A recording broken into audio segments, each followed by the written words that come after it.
My name is Mary, and I'm in my early 51s. I've been married to James for 21 years, and our life is mostly peaceful and happy. Even though we don't have children, we're content. James is 3 years older than me, and he works at a regular company. He hasn't really changed much over the years, but because I only work part-time, we have a little extra money to spend on nice things. Our marriage has been steady, without any big problems. But then, something small happened that shook up our calm life. It all started when I learned that my father had passed away and I inherited his apartment.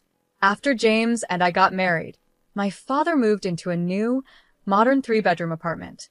Meanwhile, James and I lived in my childhood home, a 5-bedroom house full of memories.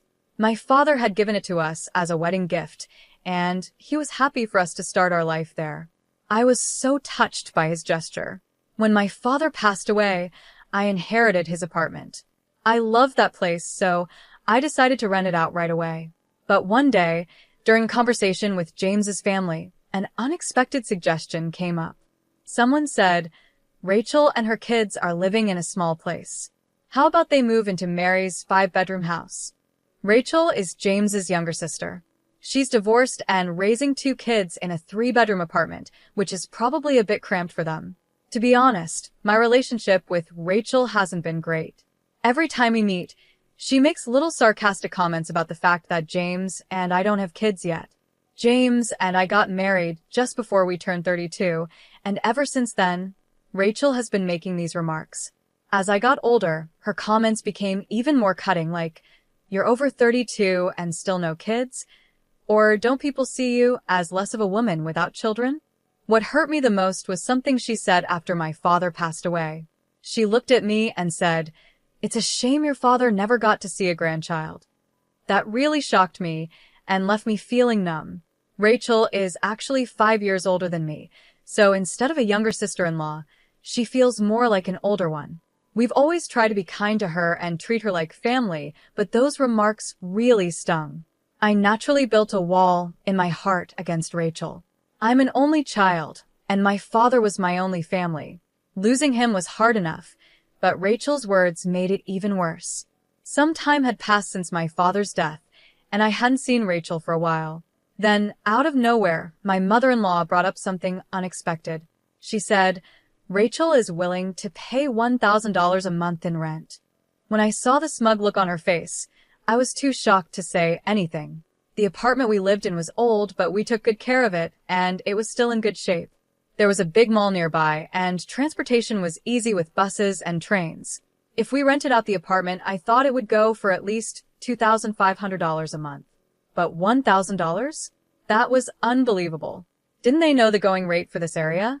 Renting out such a spacious 5-bedroom apartment for only $1,000 a month was ridiculous.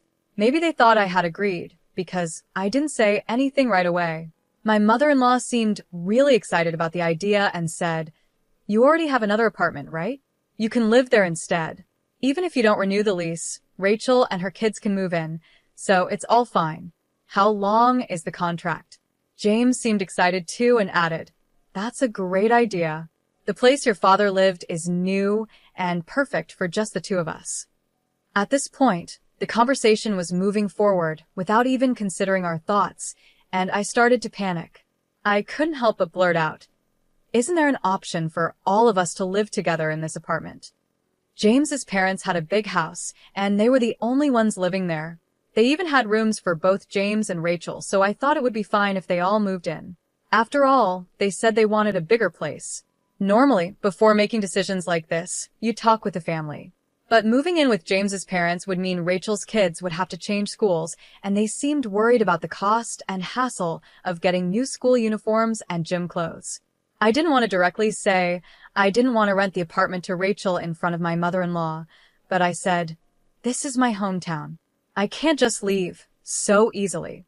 I left their house, but my mother-in-law said, "You don't have to decide right away," which made me feel like she wasn't giving up. When I got home, I asked James, "This apartment is special to us.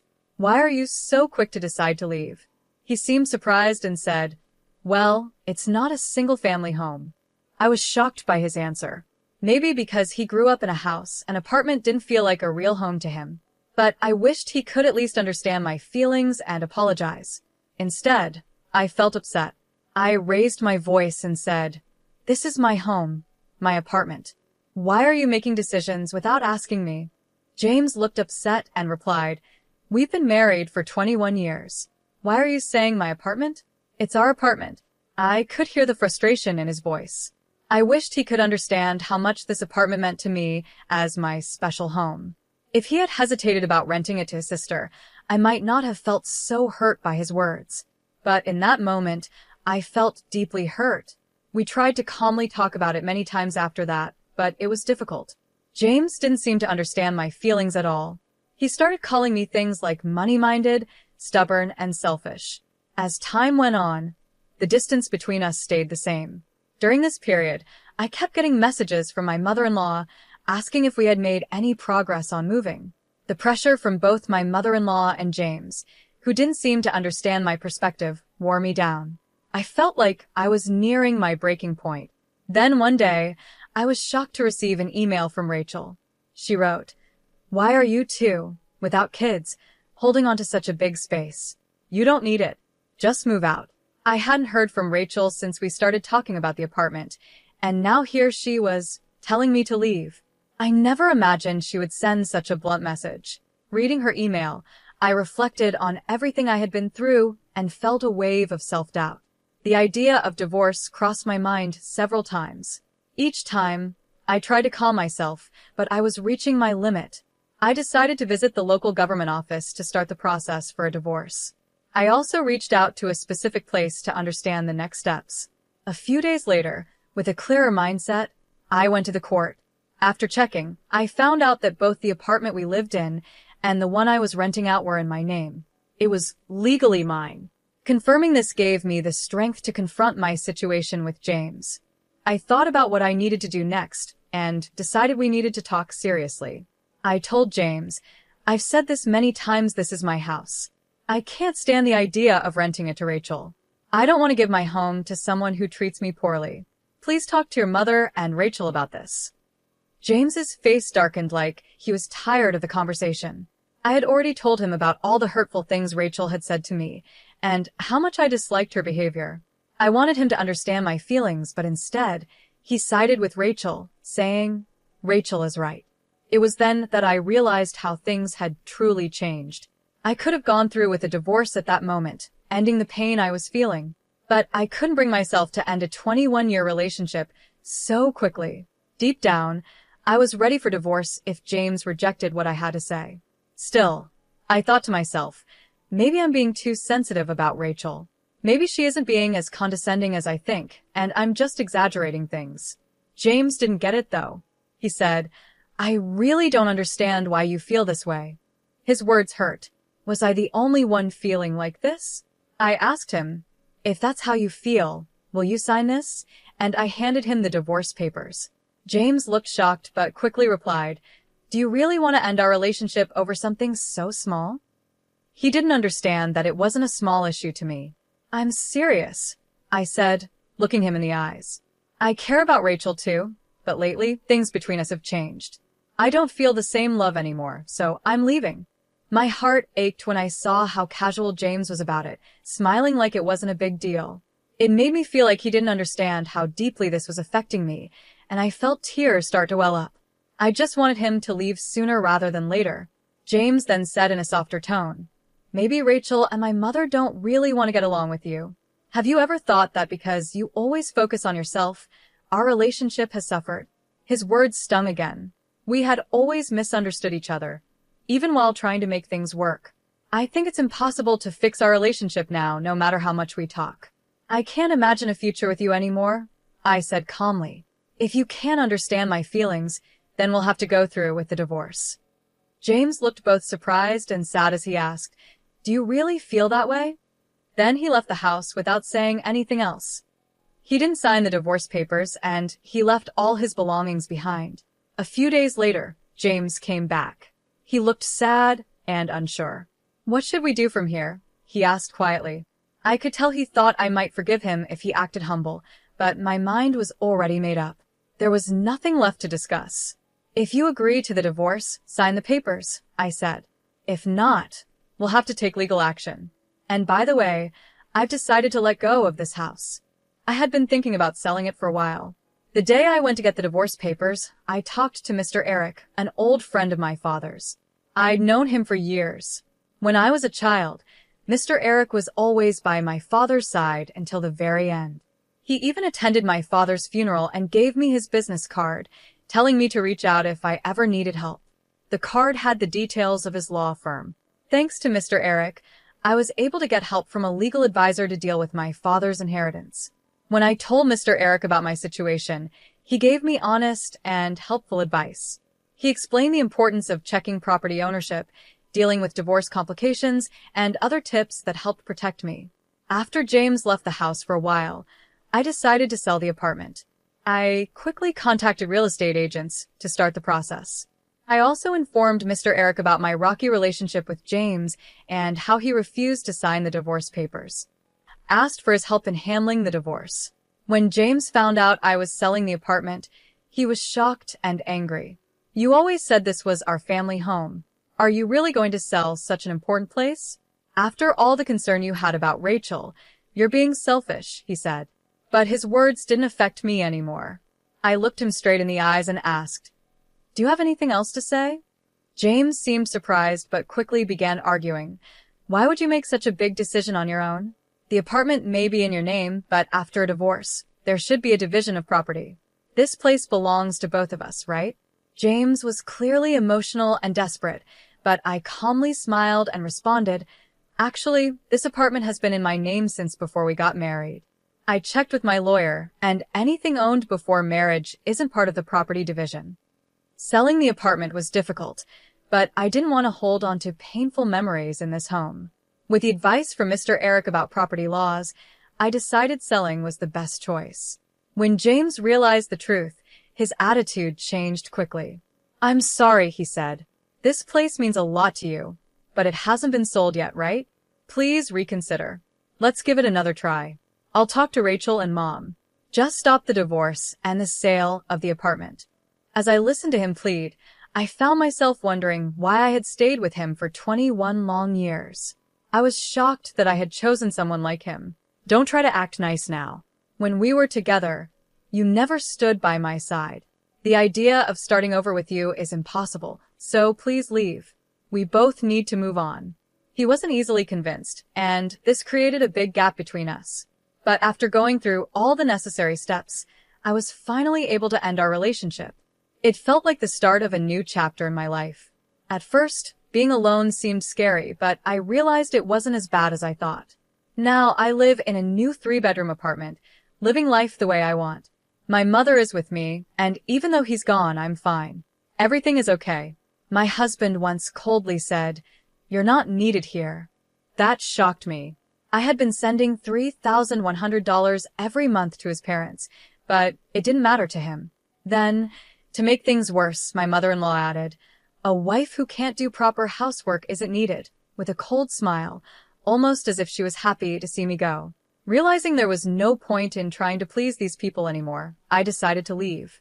With a calm smile, I replied, "If that's what you think, then I'll go." My husband looked shocked. My name is Lauren, and I'm a 35-year-old office worker. I met my husband Michael through a blind date set up by a friend. He was friendly and outgoing, and we hit it off quickly. We got married, and now we've been together for 3 years. We don't have any children yet. Before we got married, Michael lived with his mother. When we got married, he suggested building a new house on his family's property. He said, "I'm worried about my mom living alone. I want to be with her, but I also want us to have our own life together. I think this is the best idea." I asked, "But won't we have to get a mortgage for the house?" Michael reassured me, "The house will be paid for with the inheritance my father left me. We won't need a mortgage, and the land is free. The house will be in my name, and we can just support my mom with monthly payments. What do you think? Does that sound okay?" I wondered, "Aren't you worried about your mom's finances?" Michael replied, "We'll be helping her, and she has income from her part-time job and her pension, so everything will be fine." It seemed like a good plan, and Michael even said, "When you work late, my mom can help with the housework. It will make things easier for you." We would live in separate houses, but on the same property. I was excited about starting our new life together and building our dream home. Having help with housework during busy times seemed perfect. But later, I realized how naive I had been. In the beginning, our marriage was wonderful. We were both busy with work, but the house was easy to maintain, and everything seemed fine. My mother-in-law had her part-time job and didn't visit us too often. We shared the living expenses, and things felt balanced. One day, though, Michael brought up a new idea. He said, "I'll take care of all the household expenses, so can you transfer the regular payment to Mom every month? I want you to handle that." I was surprised and asked, "How much will it be?" He said, "Maybe about $2,200 a month." But when I did the math, I realized $2,200 was less than what we had been sending. So, without telling Michael, I decided to continue sending $2,800 a month to his mom. That amount took a big chunk out of my paycheck, but with other expenses like utilities, groceries, and medical bills, Michael was still covering most of the costs. His salary went into our joint account, and from there I made the payments and added the rest to our savings. This arrangement worked for about a year. However, when my mother-in-law quit her part-time job and started visiting more often, things began to change. One day, she said, "I'm getting older, so I decided to quit my job and take it easy." Michael responded, "That's okay, Mom. You don't need to worry anymore. We're here for you." "Thank you, Michael. You've always been so kind," she said. At first, it was nice to see them getting along. But then she started to criticize the way I kept the house. "It looks like you haven't been cleaning properly. There's dust everywhere. This is unacceptable." I apologized. "I'm really sorry. I've been busy with work and haven't been able to keep up with everything." "That's just an excuse," she said. "You're living in Michael's house, so the least you can do is take care of the basic chores. And I've heard you take shortcuts with cooking, too. Is that true?" "I sometimes make simple meals when I come home late from work, but I still do my best," I explained. Then she said something that really hurt. "Maybe it was a mistake choosing you as Michael's wife. After all these years, the fact that you still don't have children is also a problem." Her words stung, and I realized that things had taken a serious turn for the worse. I felt like not having children wasn't entirely my fault, but arguing about it would only cause more problems. Originally, my mother-in-law had promised to help with household chores when things got tough, especially since we were living on the same property. However, it seemed both Michael and my mother-in-law had forgotten that promise. Now, whenever she was around, she constantly criticized me, so I decided to just ignore her comments. Amid all this, a bigger issue arose. Our joint account balance was getting low because Michael's salary hadn't been deposited for 5 months. I confronted him, asking, "Why hasn't your salary been deposited?" What he said next shocked me. He had quit his job and was looking for a new one. I thought he had been going to work every day, but he had actually been job hunting. "Why did you quit without telling me?" "This is serious," I said. "I'm sorry, I feel bad about it," Michael replied. My boss was always on my case, nagging me for every little mistake. Everyone makes mistakes, right? But he acted like I was the only one. Michael explained that a mistake he made caused the company a big loss, and while most bosses would give a warning, his didn't. I understood that his work environment was tough, but since he had already quit, we needed to figure out what to do next. "Have you found any new job prospects?" I asked. "The problem is, I can't find a job that matches my skills," he said. "At this point, shouldn't you just take a job, even if it's not ideal?" "We can't afford to be too picky right now," I suggested. But Michael insisted. "No, I want to choose carefully for my next job, where I plan to stay until retirement." "What about our finances?" I asked. "Well, you're working too, so you can help support us for a while, right?" he replied, as if it were no big deal. I realized he wasn't going to change his mind, so I decided to endure until he found another job. But with our income so low, after sending money to my in-laws, there was barely anything left. We had to dip into our savings, which were almost gone. To make up for this, I decided to work more hours to increase my income. Luckily, my workplace valued me, and they agreed to let me work overtime. However, when I returned home late, my mother-in-law would often be waiting for me, ready to criticize. I couldn't help but wonder, How did it come to this? I can't believe a daughter-in-law doesn't do any housework, my mother-in-law said angrily. I'm sorry, it's because of work, I tried to explain. Making excuses, going out to play, and then asking Michael for more money? I need money for living expenses and the remittances. My salary alone isn't enough, I said. Hearing this, my mother-in-law got even angrier, complaining about just $2,800? You live in Michael's house for free and don't even do any chores. Unbelievable. It was shocking to me that she thought $2,800 was nothing. I worked hard to earn that money. It seemed like she took the monthly payments for granted and didn't appreciate their value. She added, because you don't do the housework, I have to, or Michael suffers. It's hard dealing with such an incompetent daughter-in-law. Even though she acted like she did all the work, my mother-in-law often bought ready-made meals from the store and only did laundry for herself and Michael. The kitchen was always left messy, with dirty dishes everywhere. Michael and my mother-in-law always had their meals prepared, but not for me. I was usually told to eat whatever was left over. Michael would just relax in front of the TV while I dealt with my mother-in-law's harsh words. Over time, my feelings for my husband started to fade. His job search wasn't going well, and he was too proud to apply to anything less than top companies. A year had passed, and he still hadn't found a job. He just spent his days doing nothing. Hey, if this keeps up, we're going to run out of savings. Can't you get a part-time job to help with the bills? I asked him. Michael glared at me and said sharply, Why should I get a part-time job? This house isn't even in your name, it's mine. You're just living here and can't even take care of me properly, so of course you have to pay the bills. I felt the future was looking bleak. I was paying for everything, our living expenses and the remittances to his mother, but there was a limit to how much I could earn. Remittances? It's just $2,800. Stop nagging me. If you don't like it, leave my house, he said angrily, hitting the table before walking out of the room. Michael dismissed the amount I worked hard to earn, calling it just $2,800. Our relationship had never been more strained. Then, unexpectedly, some good news came. Michael had a chance to get a job at a company run by his mother's friend.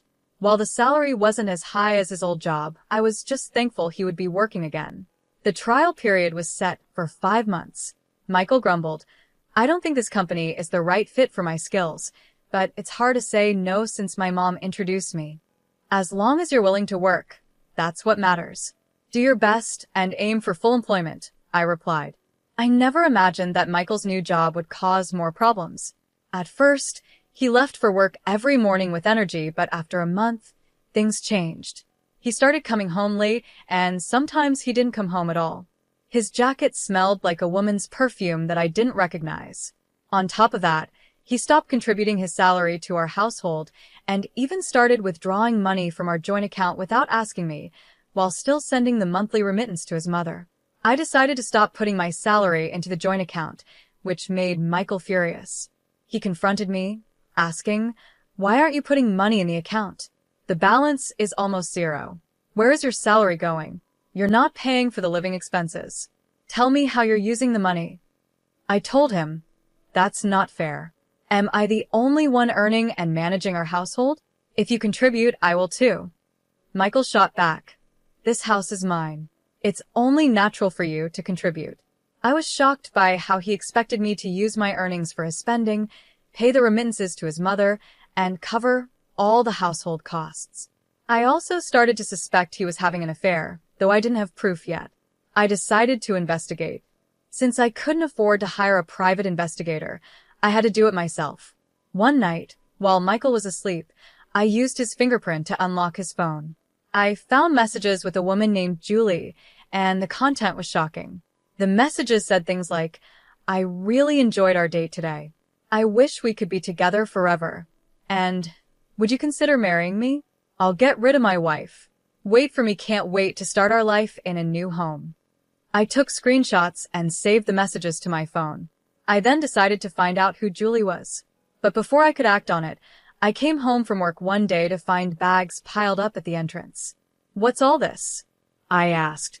Michael replied coldly, I've decided to live with my mom instead of you, since you don't do the housework. You made this decision without talking to me? This is my house too. You can't just make decisions like this, I said. He responded, "You have no right to complain.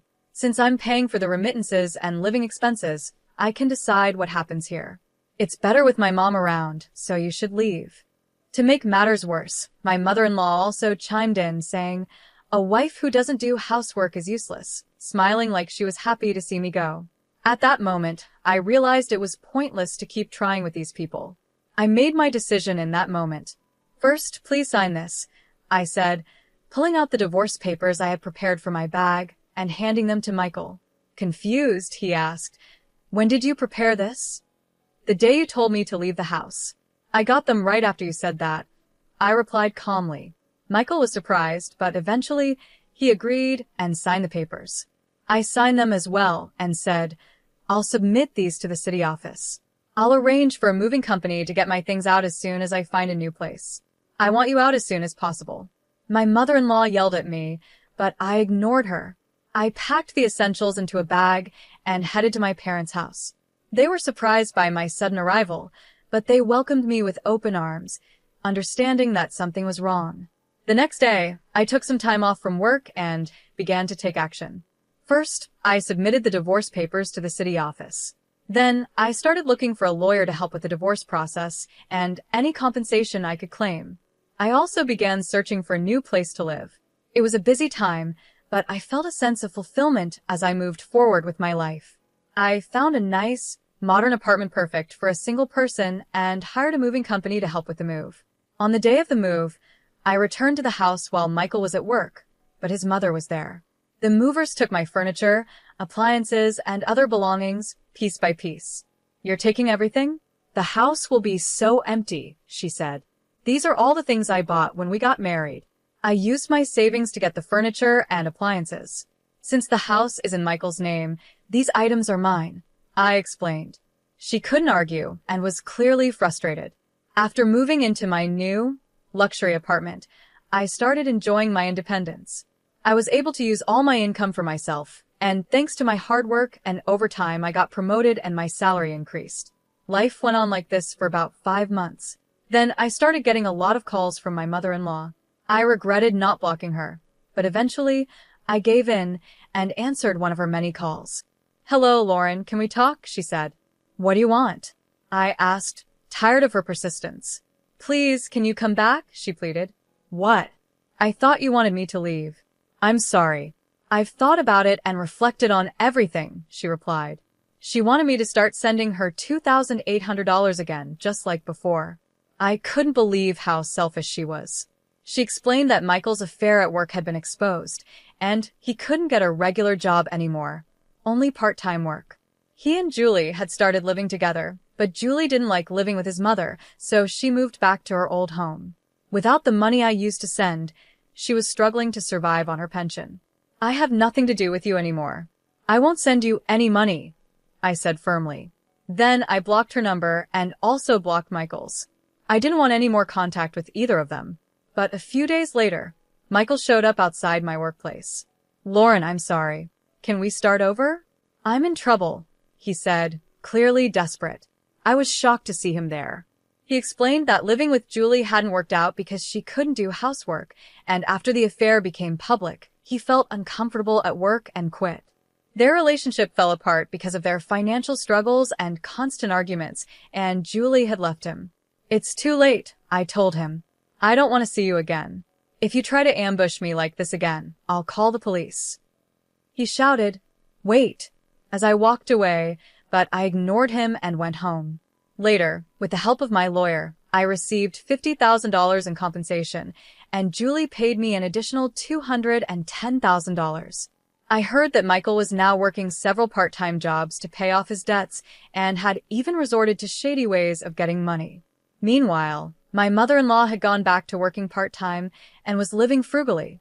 They were constantly blaming each other for their problems. Julie had started working night shifts to pay off her debts after quitting her job and breaking up with Michael. As for me, I've adopted a little dog and am enjoying peaceful, happy days in my new apartment, looking forward to whatever life